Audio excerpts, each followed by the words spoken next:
Donc, bienvenue dans ce cycle de webinaire. Donc, insectes, quand voir petit, c'est voir l'avenir. Qu'on avait malheureusement dû reporter pour cette session qu'on avait prévue fin juillet à cause de petits problèmes techniques. Donc, vraiment désolée, mais tout est bien qui finit bien, car nous revoilà ce soir. Donc, merci à vous pour votre présence toujours fidèle hein, sur ces rendez-vous, sur ce cycle de webinaire et d'être de plus en plus nombreux également à nous suivre sur nos réseaux sociaux, sur notre page Facebook, Instagram, sur X également. Donc avant de commencer, il y en a peut-être parmi vous certains qui nous rejoignent en cours de route, qui n'ont pas assisté au précédent webinaire et peut-être qui ne connaissent pas notre association qui est l'OPI. Donc si c'est le cas, on vous invite à consulter après ce webinaire notre site internet. Et donc ce soir, on est ravis de vous retrouver pour une nouvelle session. Donc, pour rappel, après une entrée lors du premier webinaire dans le monde des insectes par l'observation et l'émerveillement, et un retour ensuite sur l'histoire des relations entre humains et insectes. On avait interrogé le mois dernier avec François Lasserre les mécanismes de nos appréhensions envers les insectes. Et ce soir, on se dirige vers notre futur et on va imaginer un futur un peu spécial, un futur sans insectes, en très bonne compagnie, puisque nous sommes avec Pierre Zagatti. Donc, Pierre qui est administrateur de l'OPI et entomologiste de l'INRAE, aujourd'hui à la retraite. Donc, ce scénario du futur, tout au long de ce webinaire, il va ainsi nous mener à appréhender notamment la notion d'écosystème.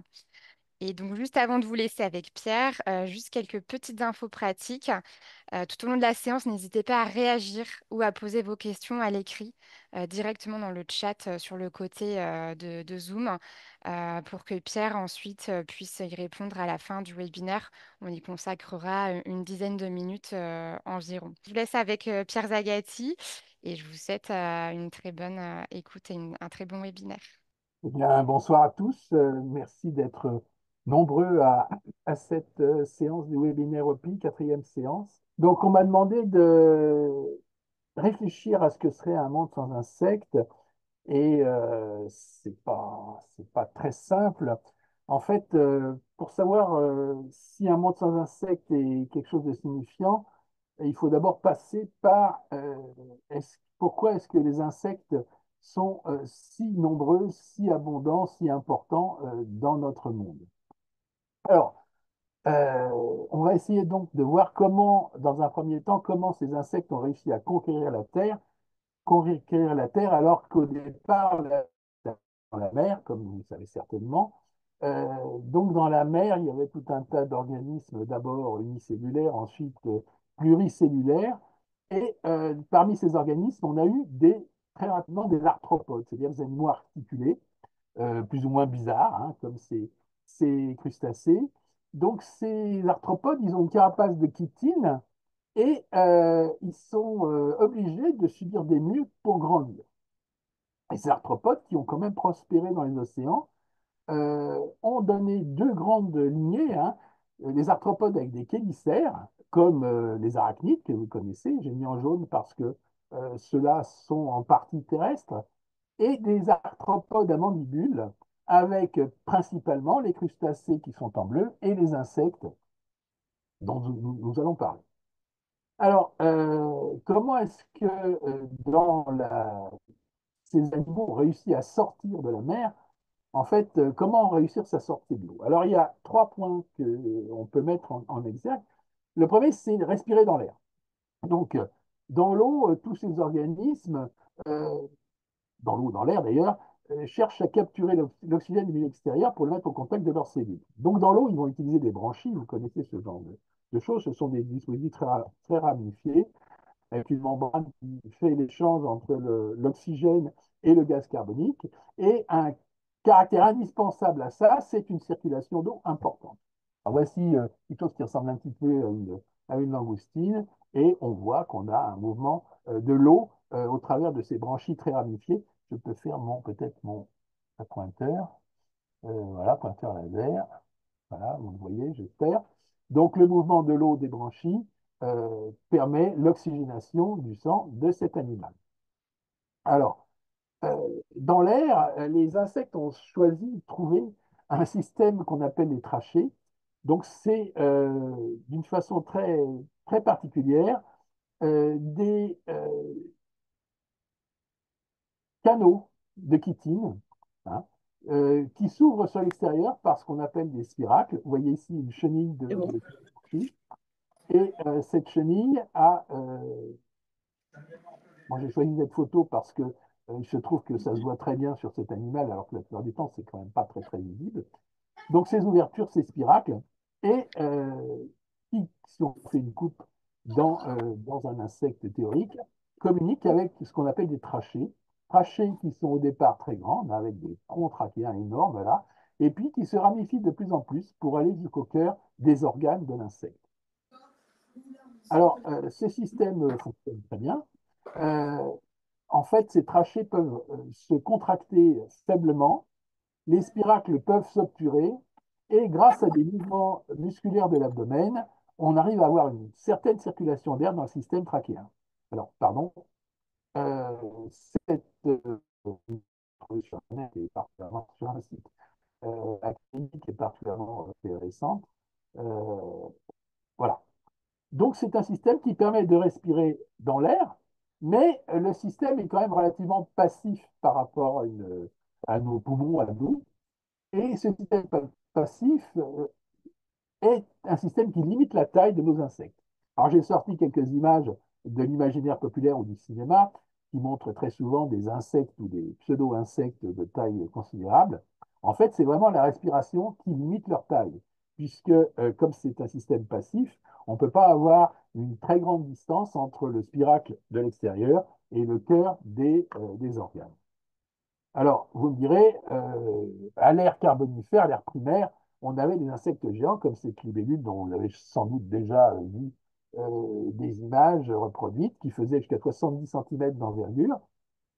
Et en fait, c'est une libellule qui vivait à l'ère primaire, alors que l'oxygène dans l'air était beaucoup plus important que maintenant, donc ce qui autorisait évidemment une meilleure oxygénation et des insectes beaucoup plus grands qu'à l'heure actuelle. Alors, le deuxième point pour réussir la sortie de l'eau, c'est de lutter contre la dessiccation. Donc, pour pouvoir s'éloigner de l'eau, évidemment, euh, la cuticule de l'insecte, donc leur squelette externe, qui est faite de chitine, propose un certain nombre de couches. Et la couche supérieure, qu'on appelle le sément, est une couche imperméable qui permet de conserver l'humidité à l'intérieur de l'insecte et d'éviter la dessiccation. C'est très efficace, à tel point que si on euh, passe un insecte dans un solvant qui va altérer cette couche de sément, très rapidement, l'insecte va mourir complètement déshydraté. Alors,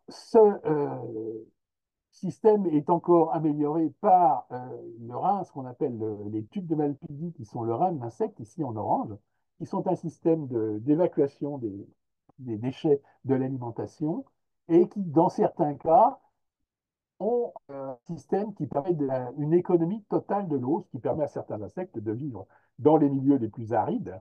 Vous connaissez tous les vers de farine. Les vers de farine sont capables de vivre dans des milieux un bloc de farine qui ne contient pas plus de 15% d'eau, puisqu'ils ont un système économique tout à fait remarquable de l'eau, de leur eau interne. Le troisième euh, point pour conquérir le monde, et peut-être le plus important parce que c'est celui que les araignées n'ont pas réussi à développer, c'est la conquête de l'air, se déplacer en trois dimensions. En fait, hein, ne volent que les oiseaux, les chauves-souris et les insectes. Tous les insectes, à part quelques primitifs et quelques espèces qui ont secondairement perdu leurs ailes, possèdent des ailes fonctionnelles qui leur permettent de coloniser les trois dimensions. Sur un arbre, les insectes peuvent aller tout en haut et on a donc une multiplication des habitats disponibles pour ces insectes. Donc les champions du monde terrestre, on considère que il y a à peu près 1 million d'espèces d'insectes qui sont connues. Ce diagramme circulaire montre, dans une étude qui commence à dater un petit peu, mais qui n'a pas été renouvelée à ma connaissance, montre le pourcentage de chaque groupe animal connu dans le monde. Et tout ce qui est rouge ou orange concerne les insectes. Vous voyez que donc les insectes, c'est trois quarts des espèces animales connues dans le monde. Les vertébrés sont en jaune ici, vous voyez, c'est tout à fait euh, ridicule à côté des insectes. Et les crustacés, qui étaient les parents des insectes dans la mer, ne représentent que 3% de ce diagramme circulaire. Alors, 1 million d'insectes, qu'est-ce que ça veut dire? Qu'est-ce que ça veut dire? Qu'est-ce qu'une espèce? Quelle carte d'identité définit une espèce? Alors, je fais un petit aparté à ce niveau-là parce que je ne suis pas sûr que tout le monde sait exactement ce que c'est. Prenons une espèce d'insecte que tout le monde connaît, le lucane cerf-volant, qui est un des plus gros insectes qu'on peut avoir sous nos latitudes. Et ce lucane cerf-volant, en fait, on l'appelle d'un nom latin Lucanus cervus. Lucane cerf-volant, c'est le nom classique, le nom commun français. Et derrière ce nom, on va mettre Linnaeus 1758.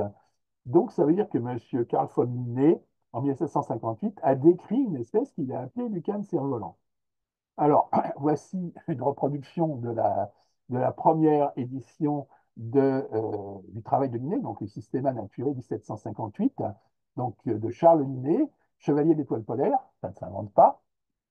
Et ce Charles von Linné, il a, page 353, ici, décrit ce qu'il a appelé à l'époque Scarabeus cervus, avec une description en latin de l'espèce. Voici la description. Donc, Maxillix et Certis apicé bifurcatis. Je vous fais grâce de ça. Ça veut dire mâchoire saillante bifurquée à l'extrémité. Un scarabée avec deux corps mobiles et égales bifurqués à l'extrémité, garnis intérieurement de branches et de dents. Alors, c'est très succinct comme description. Et ça suffit à l'époque parce qu'en même temps que cette publication littéraire, il a déposé un spécimen dans un musée en Suède pour dire ça, c'est le type de mon lucane cerf-volant. Alors, cette description, en fait, qui date de 1758, c'est le début de la nomenclature scientifique.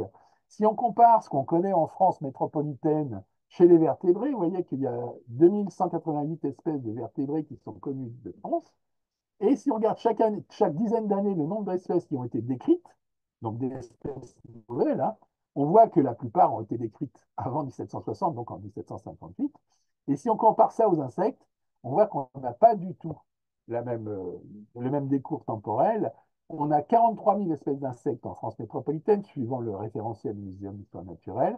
Et le plus intéressant, c'est qu'on constate qu'on continue à décrire aujourd'hui des espèces nouvelles en France métropolitaine, à peu près une moyenne de 60 espèces nouvelles par an en France en insectes. Donc c'est considérable, des espèces qui étaient totalement inconnues. Et j'ai ici un facsimilé d'une description récente d'espèces dans un groupe très connu, les cérambycidés, hein, donc les capricornes, les longicornes. Et donc, c'est une description qui correspond bien à ce qui se fait maintenant, c'est-à-dire qu'en fait, on a été faire de l'ADN, on a été étudier le génome de ce qu'on pensait être une seule espèce pour s'apercevoir qu'il y en avait deux. Donc aujourd'hui, on continue à décrire de nouvelles espèces d'insectes, alors que les descriptions de vertébrés, d'oiseaux ou de mammifères sont tout à fait rarissimes. Il y en a une tous les 20 ou 30 ans pour notre Europe occidentale. Alors tout ça a commencé, on a dès l'ère primaire, même le précambrien, avant l'ère primaire, les premiers ancêtres des insectes, et dès le début de l'ère primaire, le plus vieil insecte connu, avec des libellules, des mouches qui apparaissent. Alors vous voyez qu'on est bien avant l'apparition des dinosaures. Et par contre, ce qui est très intéressant, c'est que les plantes à fleurs n'apparaissent que très tardivement, hein, à la fin de l'ère secondaire, et avec évidemment la pollinisation qui se produit à ce moment-là. On perd de tous les écosystème forestier, ça c'est ce qui vient en tête quand on regarde les insectes, mais des insectes qui vont se trouver dans les milieux ouverts, dans des champs cultivés, comme ça c'est un champ cultivé à l'ancienne, avec encore beaucoup de plantes messicoles adventices comme ces coquelicots. Donc on trouve ces bombardiers, ces insectes dits bombardiers, qui sont typiquement des insectes qui vivent dans ce type de milieu dans les eaux douces, puisque si les insectes ne sont jamais retournés à la mer, ils ont colonisé totalement les eaux douces avec bon, des libellules. Ici, ce sont des demoiselles calotérix, hein, mais bon, vous connaissez les libellules, vous connaissez toutes ces punaises qu'on trouve dans les eaux.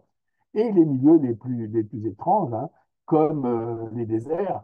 Ici, vous avez sans doute entendu parler de ces insectes qui sont capables de capturer l'humidité au moment du point de rosée en faisant passer de l'air légèrement humide sur leur corps et qui leur permet de boire la condensation. Alors, je pense que, pour être honnête, cette photo a été faite avec une petite pulvérisation d'une bombe d'eau minérale pour la photo, mais euh, sans problème. Alors, donc nos insectes sont censés, enfin, disparaissent. Mais ça veut dire quoi que les insectes disparaissent? Ils peuvent disparaître en diversité d'espèces ou ils peuvent disparaître en abondance de ces espèces.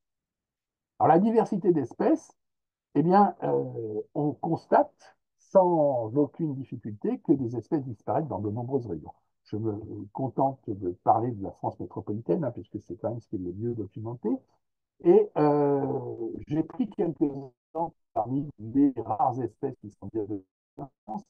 Voici le sisyphe. Le sisyphe, c'est un petit scarabée qui pousse des pilules, ça s'appelle des pilules, des boules en fait, des boules de vache, à tel point que vous savez que les Égyptiens étaient fascinés par ce comportement et pensaient que c'était une image de la Terre qui passait du jour à la nuit.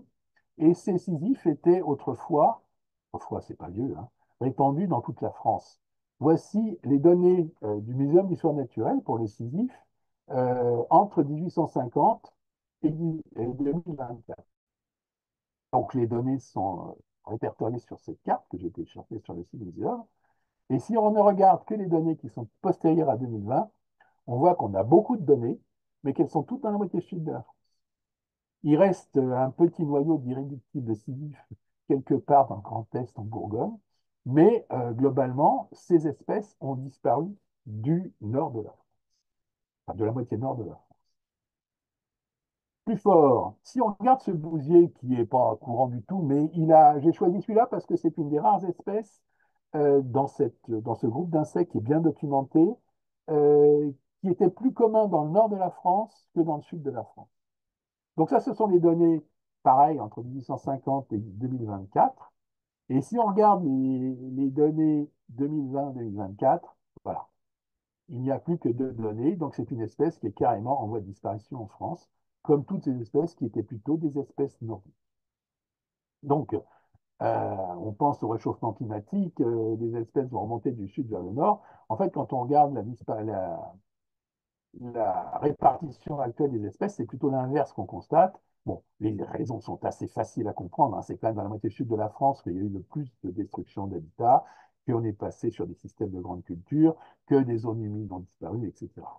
Mais la constatation est là, on a bien des espèces qui disparaissent de France, de nombreuses régions. Alors après, quand on va me dire, est-ce qu'il y a des espèces éteintes en France métropolitaine? En fait, c'est une question qu'on nous pose assez souvent euh, et à laquelle on a du mal à répondre. Alors, celle-ci, l'Hespérie du Barbon, qui est un petit papillon de jour qui n'est pas très, très spectaculaire, est réellement une des rarissimes espèces considérées comme éteintes en France.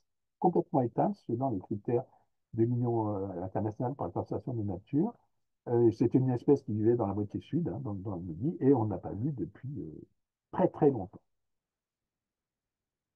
Après, quand on dit qu'une espèce s'est éteinte, c'est pas parce qu'on l'a pas vu depuis 100 ans qu'elle est éteinte, en fait. Donc ça, je considérais, jusqu'il n'y a pas longtemps du tout, que c'était que ce scarabée, c'est encore un scarabée à pilule, hein, elle était totalement éteinte, et j'ai appris récemment qu'on avait retrouvé une population dans les Pyrénées-Orientales. Celle-ci est considérée comme éteinte, pareil, suivant l'Union internationale de conservation de la nature, c'est un petit diptyque qui fait 2 mm de long. Ce petit diptyque a une bonne habitude, c'est de vivre dans les nappes phréatiques. Alors, d'accord, les nappes phréatiques, il y en a un petit peu partout, mais avant d'aller chercher un diptyque dans une nappe phréatique, il faut avoir de la chance quand on le trouve. Voilà, donc c'est une espèce qu'on trouve dans certains endroits, dans le sud de la France principalement, en mettant des pièges à pâté avec de la viande au fond d'un puits naturel. Et avec un peu de chance, avec beaucoup de chance, on peut capturer ce genre de petits insectes. Donc après, dire que cette espèce est éteinte, c'est tout à fait délicat. On a des espèces qui sont bien spectaculaires et pourtant rarissimes. Cette espèce, le Phéganophile à Kourou, nom un peu ridicule par rapport au nom scientifique, est connu par un spécimen vu en 1886 dans le Vercors. Alors, est-ce qu'il est éteint? Est-ce qu'on ne sait pas le trouver? C'est souvent le cas, hein. C'est justement un problème de déficit de détection. Par exemple, celui-ci, le cucujus, n'a pas été observé depuis 150 ans en France, sauf que on l'a retrouvé en 2014 en Alsace. Est-ce qu'il est revenu? Est-ce qu'il est réapparu? Alors, c'est ça, contrairement à notre idée de tout à l'heure, ce sont des espèces de taille assez importante, hein, dépassant le centimètre, et qui sont très spectaculaires au niveau de leur coloration.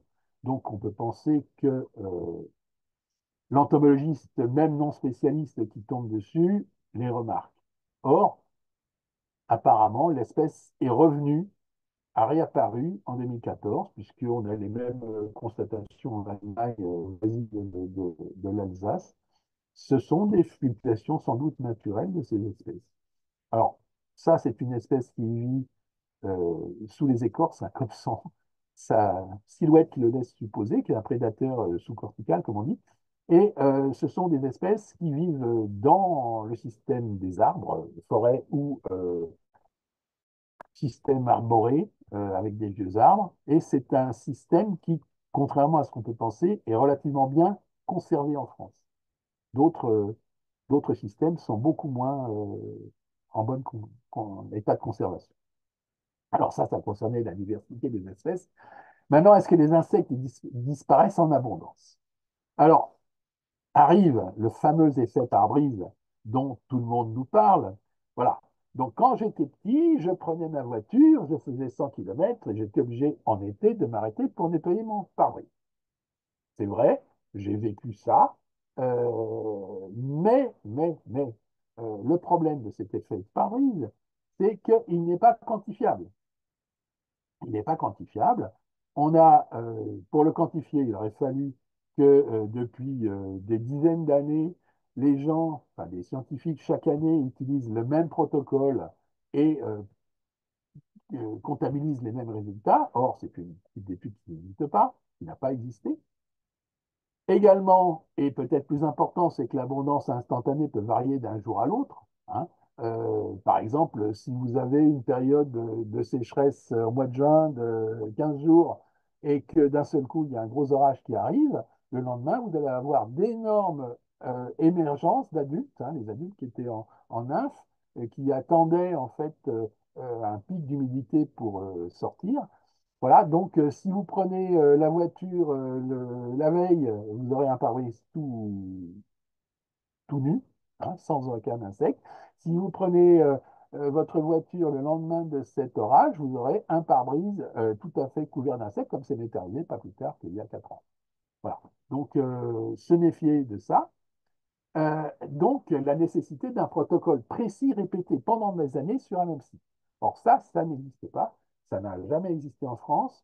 Euh, Ça pourrait exister, mais ça manque un peu de financement d'amateurs éclairés pour réaliser le protocole, contrairement à ce qui se passe dans d'autres pays, hein, où les insectes sont beaucoup plus suivis par les naturalistes. Alors, il y a une étude qui a fait pas mal de bruit, qui a traité de ça. Donc, c'est une étude allemande qui est parue déjà il y a, je sais plus, en 2017, je crois. Ils montrent que sur 25 années où ils ont utilisé le même protocole, ils ont 75% de déclin de la biomasse. Alors, comment est-ce qu'on fait ça? On fait ça en utilisant ce qu'on appelle un piège malaise, donc cette espèce de tente canadienne là. On a un toit rigide et on a, le plus important, c'est ce qu'on devine là, cette paroi verticale sur laquelle les insectes volants vont passivement se poser ou se poser, et ils ont ensuite quasiment tous le réflexe de monter, de monter, de monter. Vous voyez la forme particulière de cette tente malaise. Ils vont monter là et ils vont se prendre dans ce système. Ici, on a un flacon qu'on peut recueillir pour voir si les insectes, enfin, le nombre d'insectes qu'il y a et les espèces, évidemment, qui sont pris d'un. Alors, c'est un piège qui capture énormément de moucherons, de diptères, etc. Et donc, l'étude a montré ce 75% de déclin sur 25 ans, mais on ne sait absolument pas si c'est une espèce très abondante qui a décliné ou si c'est beaucoup d'espèces qui ont décliné. Pour ça, il aurait fallu faire des études absolument démentielles, hein, puisque ce type de piège capture beaucoup d'espèces différentes dans beaucoup de groupes différents pour lesquels il n'y a pas forcément de spécialistes pour identifier. Mais bon, c'est quasiment la seule étude objective qui montre ce déclin. Et j'ajoute, parce que c'était, je ne l'ai pas dit, que c'est dans une zone d'air protégé, c'est-à-dire dans des parcs naturels. C'est pas un endroit où on a mis en l'air une forêt pour faire une culture de maïs, hein. Voilà. Alors pourquoi est-ce que nos insectes déclinent, hein, aussi bien en abondance qu'en diversité? Donc l'IPBES, la plateforme internationale pour la biodiversité, a listé 5 causes de menaces sur la biodiversité par ordre d'importance, hein, la destruction des habitats, les pollutions, le changement climatique, la surexploitation des ressources et les espèces exotiques envahissantes. Alors on peut regarder pour nos petits insectes ce que ça donne. Donc la destruction des habitats, bon, c'est de loin effectivement la cause la plus importante de disparition, de raréfaction des insectes. Ça, c'est une photo en Amazonie qui montre bon, ce que ça peut donner, hein. Construire une route, donc ça, bon, c'est l'Amazonie, c'est bien, mais c'est loin. Mais chez nous, les insectes ils diminuent aussi parce que on fait une artificialisation des terres, on détruit des milieux ouverts pour faire des routes, pour faire des parkings, pour faire des villes. L'habitat urbain s'étend, hein. Le pavillon de banlieue, c'est bien, mais ça mange de la terre agricole, ça mange du terrain. Et les paysages s'uniformisent. Alors ça, c'est quelque chose qui, des fois, échappe un petit peu à la perception. C'est-à-dire que il y a 60 ans, voire plus, la campagne française était faite de petites exploitations agricoles dans lesquelles il y avait tous les types de cultures. Et on avait une culture de rapport qui était la production locale, le haricot de Soissons ou les pêches dans le Roussillon, mais il y avait aussi une basse-cour, un verger, des cultures fourragères pour le bétail, etc., etc. Et tout ça a disparu, ce qui fait qu'aujourd'hui, les cultures sont spécialisées sur des grandes surfaces. Et même si on a une agriculture respectueuse de l'environnement, biologique, etc., on n'a plus cette multiplication de productions agricoles diverses, ces petites fermes.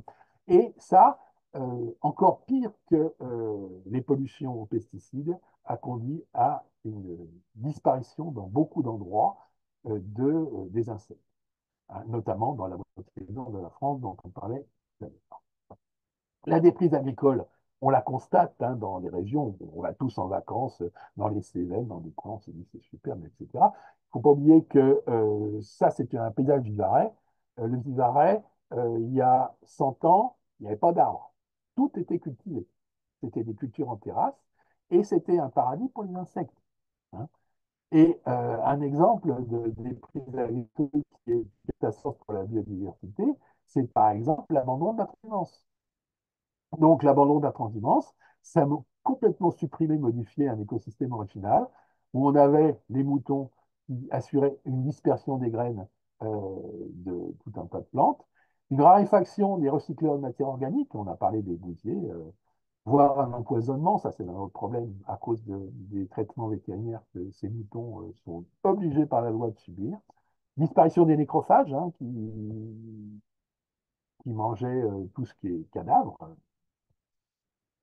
Donc, l'abandon de l'activité traditionnelle, si vous voulez, on a encore un paysage qui ressemble à quelque chose qu'on aime bien voir quand on aime les insectes, quand on aime les vacances un peu rurales. Mais malgré tout, de façon insidieuse, on a vraiment une altération du tissu de la biodiversité. Des choses qui nous échappent totalement, modification d'habitat. Alors, la cave traditionnelle, c'était humide, c'était pas chauffé. Aujourd'hui, on a des caves qui sont quasiment habitable. Et il y a toute une faune qui vivait dans ces caves qui a disparu, comme ce grand spadre. Alors, c'est anecdotique, mais ça montre quand même que les causes les plus inattendues peuvent produire des effets tout à fait pervers. La deuxième grande cause, c'est les pollutions. Alors là, on a un pauvre cormoran qui est saisi par une marée noire. Évidemment, ça ne concerne pas beaucoup les insectes, mais les insectes sont concernés évidemment par tout ce qui est biocide, par tout ce qui est pesticide. Alors, je ne vais pas rentrer dans les détails hein, parce que effectivement, on sait tout ça. Je rappelle quand même qu'il y a un recul permanent des pouvoirs publics sur la, la non-autorisation enfin sur l'autorisation, c'est la non-autorisation qui recule, de certains pesticides. Hein, voilà, donc notamment les pollinisateurs sont très affectés. Je ne vais pas rentrer dans ce détail parce que c'est un autre débat. Par contre, il est intéressant de préciser qu'en France, le marché est dominé par les pesticides, par les herbicides. Hein. Les insecticides ne représentent que 12% du marché total des pesticides en France, enfin des substances actives. Hein. Ça, ce sont les données de l'Union internationale, de l'Union des producteurs de produits phytosanitaires. Union d'industrie production des plantes, voilà, c'est le nom exact. Donc 12%, et même 2022, 12%, c'est beaucoup. Habituellement, on est plutôt en dessous de 10%. Ça dépend des années, ça dépend du climat. Pourquoi est-ce qu'en France, on est si économe sur les insecticides par rapport aux herbicides et aux fongicides? Ça tient à deux choses. La première, c'est le système des cultures les plus abondantes. Hein. Les cultures de céréales sont les plus abondantes en France. Elles sont peu concernées par les insectes. Et le deuxième point, c'est la France est dominée par un climat de type océanique. Et le climat de type océanique n'est pas très favorable aux insectes, contrairement à un climat de type continental. On serait aux États-Unis, on aurait des insecticides qui domineraient. On serait en Hongrie, ce serait également les insecticides qui domineraient. Voilà, c'est comme ça, mais ce n'est pas inintéressant de connaître ces choses-là. Et le bio, évidemment, qui progresse malgré tout. C'est toujours les chiffres de l'IPP, mais qui est encore tout à fait faible. Alors, encore une fois, le bio n'arrange pas tout. Hein. Comme je vous disais, l'uniformisation des cultures, que ce soit en bio ou en traditionnel, c'est très mauvais pour les insectes. Alors, troisième cause de changement climatique. Alors, est-ce qu'on observe une remontée des espèces vers le nord, comme certains le craignent ou le prévoient? En fait, quand on regarde ce qui se passe, on voit que les papillons, enfin les insectes les plus mobiles, hein, papillons, libellules, remontent en moyenne de 0,6 km par an, alors que le climat lui remonte de 4 km. Et encore, ce sont des données qui sont déjà un peu anciennes, je pense que ça s'est accéléré. Donc, en fait, il y a ce qu'on appelle une dette climatique. Les insectes les plus mobiles ne remontent pas aussi vite qu'on s'y attendrait. On observe la même chose pour les oiseaux, soit dit au passage. Alors, cette dette climatique, bon, un exemple simple, hein, l'Apollon, un beau papillon qui vit en montagne, il mange quoi? Il mange du sédum, des orpins, hein, et en fait, l'orpin se défend quand on essaie de le manger. La plante va produire des substances indigestes, des tanins notamment, et la jeune plante ne produit pas encore ces substances, donc la jeune chenille peut la manger. Et en grandissant, la chenille apprend à assimiler progressivement les feuilles plus âgées qui sont plus riches en tanin.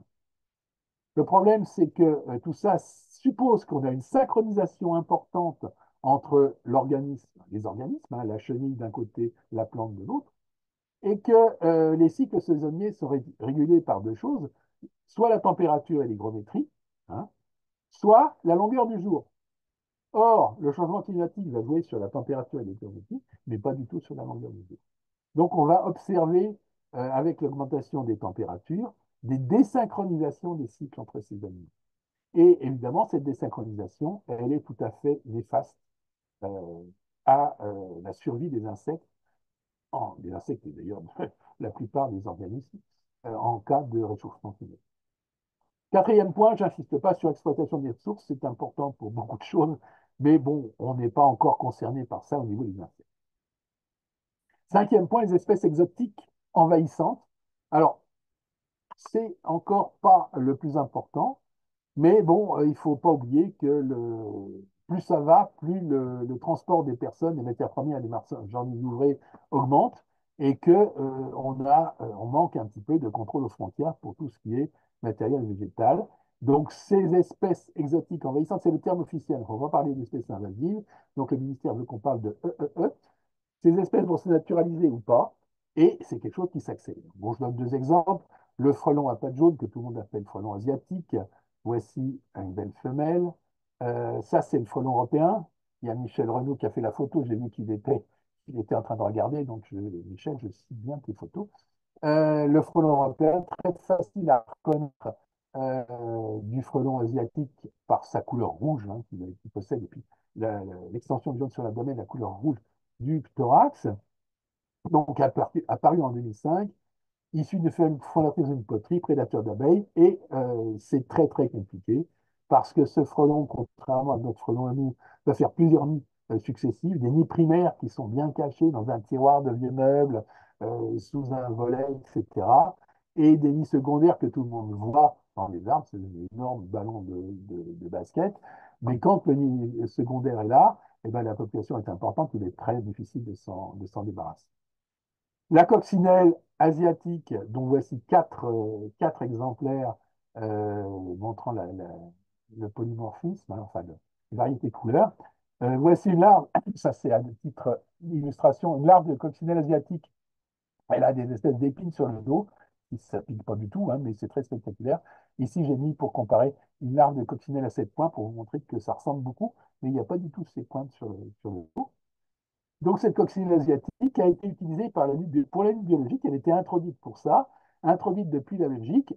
Et alors, quel dégât va pouvoir faire la coccinelle asiatique en France? En fait, la biodiversité, c'est avant tout la diversité des interactions. Donc, les interactions entre organismes, c'est quoi? C'est la consommation primaire. Une chenille mange une plante. La prédation, l'oiseau mange la chenille. Le parasitisme, donc des parasites. Et le commensalisme, bon, c'est un peu plus anecdotique, mais il manque le plus important auquel personne ne fait jamais allusion. À votre avis, quelle est l'interaction la plus importante en biodiversité? C'est la compétition. Sachant que quand plusieurs organismes partagent les mêmes ressources au même moment, généralement, il y en a un des deux qui disparaît. Donc la question, c'est est-ce que notre coccinelle asiatique a supplanté la coccinelle européenne? Eh bien, apparemment pas. Donc, pour des raisons qu'on n'a pas exactement explorées, on s'est aperçu que la coccinelle asiatique, en fait, cohabitait très bien avec la coccinelle européenne, laquelle, d'ailleurs, soit dit au passage, est arrivée aux États-Unis et fait beaucoup de dégâts. C'est un autre problème. Donc, attention aux diabolisations excessives. Et l'envahisseur arrive, dans certains cas, à trouver sa place dans notre écosystème. Alors, attention, ce que je dis sur les insectes, c'est pas vrai du tout sur les plantes. Les plantes qui sont des plantes exotiques envahissantes peuvent réellement causer des catastrophes écologiques en France et ailleurs. Les insectes, on manque un petit peu d'exemples. Alors, si les insectes disparaissent, le premier effet qui se produit, c'est un impact sur les vertébrés, notamment parce que c'est une biomasse considérable. Et donc, les insectes sont à la base de quasiment toutes les chaînes alimentaires. Donc, on aurait tous ceux qui se nourrissent d'insectes, ceux qui se nourrissent de ceux qui se nourrissent d'insectes et ceux qui se nourrissent des humains. Toutes les chaînes alimentaires seraient affectées par une disparition des insectes. Et puis, évidemment, les services écologiques, la pollinisation en premier, pourquoi les fleurs ne sont-elles pas vertes? Ben, tout simplement parce qu'il faut que des insectes et autres organismes les visitent, recueillent du nectar et se couvrent de pollen comme c'est quoi ça? Non, c'est pas un bourdon, c'est une mouche. Il imite un bourdon. Donc la pollinisation, ce sont des abeilles, avant tout 1000 espèces sauvages, une espèce domestique, des mouches, des papillons, des coléoptères, des généralistes qui visitent toutes sortes de fleurs, qu'on appelle des polylectiques, et des spécialistes qui ne butinent qu'une seule espèce végétale. Un exemple que je donne toujours parce qu'il est quand même assez euh, amusant, c'est cette orchidée, qui est une orchidée bien connue des amateurs d'orchidées, qui a un éperon très long, et le nectar est tout au fond de cet éperon.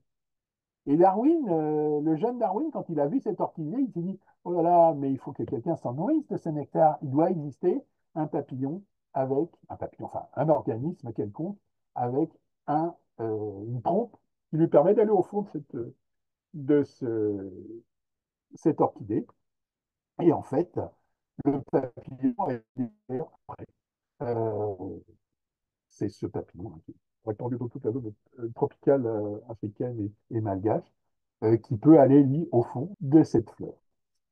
Alors, sont menacés ces pollinisateurs par les pesticides et la pollution, je ne rentre pas dans le détail, les parasites et les espèces exotiques envahissantes, l'uniformisation des paysages agricoles et urbains, j'en ai déjà parlé de tout ça, la disparition des plantes à nectar dans la nature, dans les jardins, ça c'est quand même quelque chose qui est assez intéressant, c'est que ces plantes à nectar, quand c'est l'horticulture qui les développe, elles sont développées artificiellement en serre, alors que dans la nature, c'est l'insecte qui les choisissait.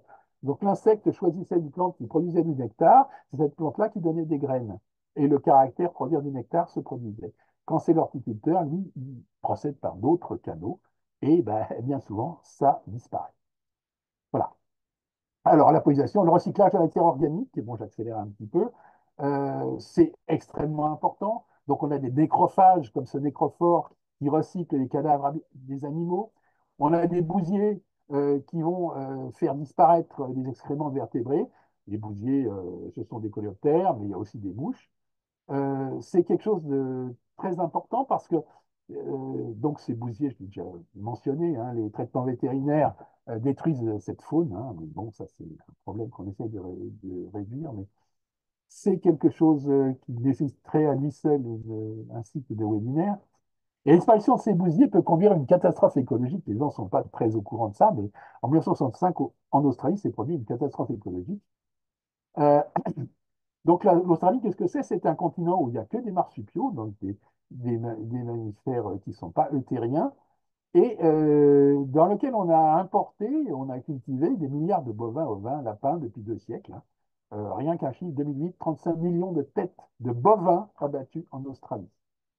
Et la faune des coprophages, des bousiers, est totalement inadaptée parce que cette faune des bousiers, elle ne sait manger que la bouse des marsupiaux, des kangourous et pas du tout celle des bovins. Et qu'est-ce qui s'est passé? Il s'est passé que, voilà, les prairies étaient devenues impropres à la consommation des bovins et que bah, c'est étendu de plus en plus, cultivateurs allaient de plus en plus loin pour faire paître leurs troupeaux. Et à un moment donné, ils étaient obligés de faire une opération d'importation à grande échelle de bousiers. Des bousiers africains pour le nord de l'Australie, des bousiers européens pour le sud de l'Australie. Et ceci a fonctionné et continue à fonctionner. Donc c'est une opération qui a été financée entièrement par les éleveurs australiens pour montrer que c'est quand même quelque chose qui compte par rapport à leur porte-monnaie. Troisième service, régulation de la population de phytophages. Voilà, bon, bah, c'est la prédation. Mais c'est surtout aussi le parasitisme, souvent beaucoup plus important que la prédation. Et on serait envahi par les pucerons s'il n'y avait pas tous ces parasites, tous ces prédateurs qui les mangent. Fourniture d'aménités alimentaires ou industrielles, alors il y en a un certain nombre. Le miel, là, c'est anecdotique, mais je le mets. La manne biblique, en fait, c'est quelque chose qui est très, très intéressant, qui existe réellement. Il y a une citadelle au Moyen-Orient qui produit un mielard comestible, parfois en quantité énorme. Et on pense que le mythe de la manne biblique vient de cette citadelle, Trabitina manipara.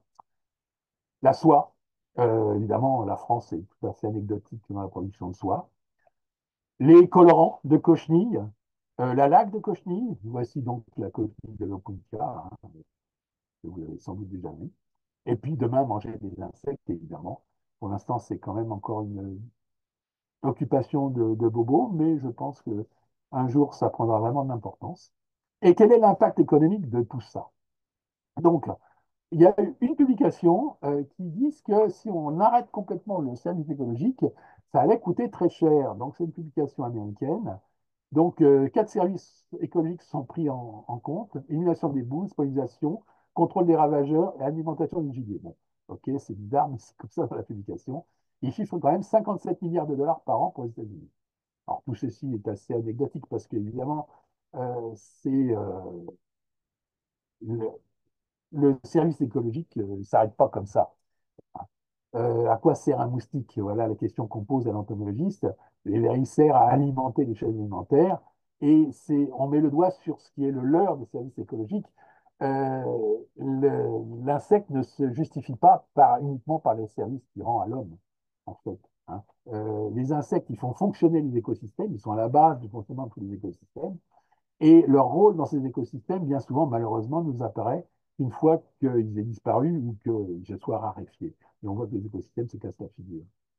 Alors, en fait, hein, les insectes ne disparaîtront pas. Quelques espèces, malheureusement, seulement quelques espèces, pourraient survivre et prendre la place des autres, parce que les insectes sont bien mieux armés que nous, à cause de leur résistance à la sécheresse, à cause de leur résistance aux radiations, et surtout avec un potentiel reproducteur considérable. Donc la sélection naturelle, la résistance aux biocides, permet à certaines espèces, même dans les conditions les plus difficiles, de survivre. On a dans les systèmes agricoles les plus pollués, les plus aspergés de pesticides, on a des espèces d'insectes qui prolifèrent et qui sont tout à fait résistants à ces insectes. Donc en fait, malheureusement, les trois quarts des espèces, les 4 cinquièmes et 9 dixièmes ont disparu, mais quelques-uns arrivent à survivre. Donc tous ces insectes, à ce moment-là, devraient pouvoir survivre à l'espèce humaine.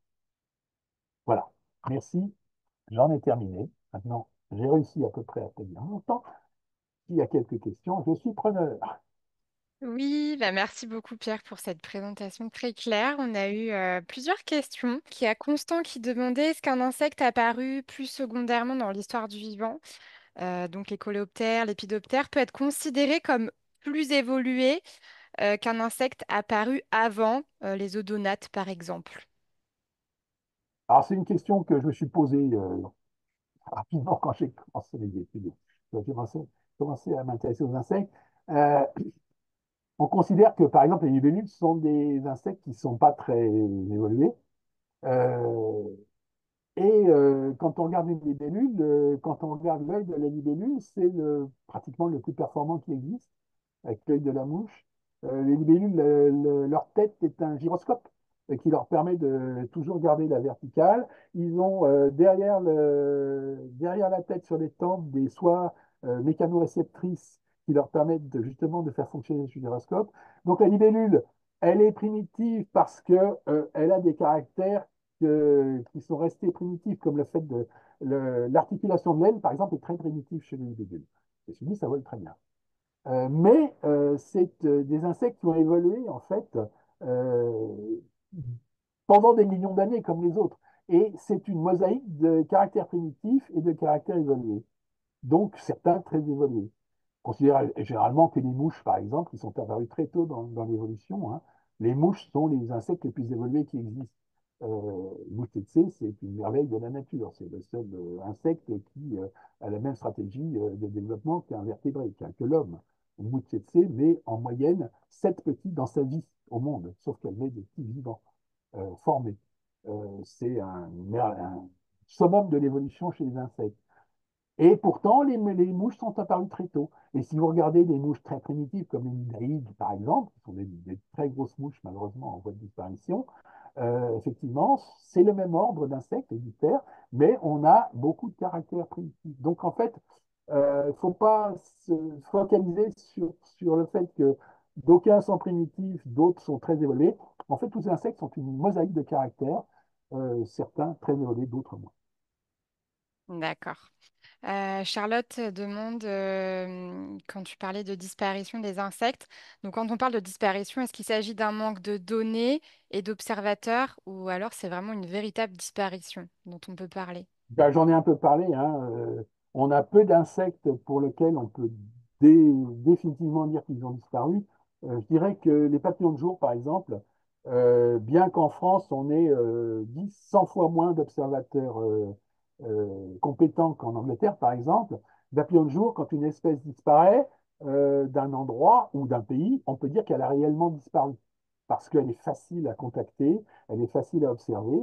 Je vous ai montré des coléoptères, il faut vraiment beaucoup de chance pour tomber dessus, même quand on est spécialiste, qu'on les recherche spécifiquement. Donc, disparition, je dis, hein, il y a 3-4 espèces dont on peut dire en France, France métropolitaine, qu'elles ont disparu. Des espèces disparues au niveau mondial, il y en a forcément, mais j'en connais pas. Hmm. Voilà. On voit qu'on est quand même dans un système où au moins 90% des espèces au niveau mondial sont encore inconnues et non décrites. Elles ne seront sans doute jamais. Donc, c'est très difficile de dire que telle ou telle espèce a disparu.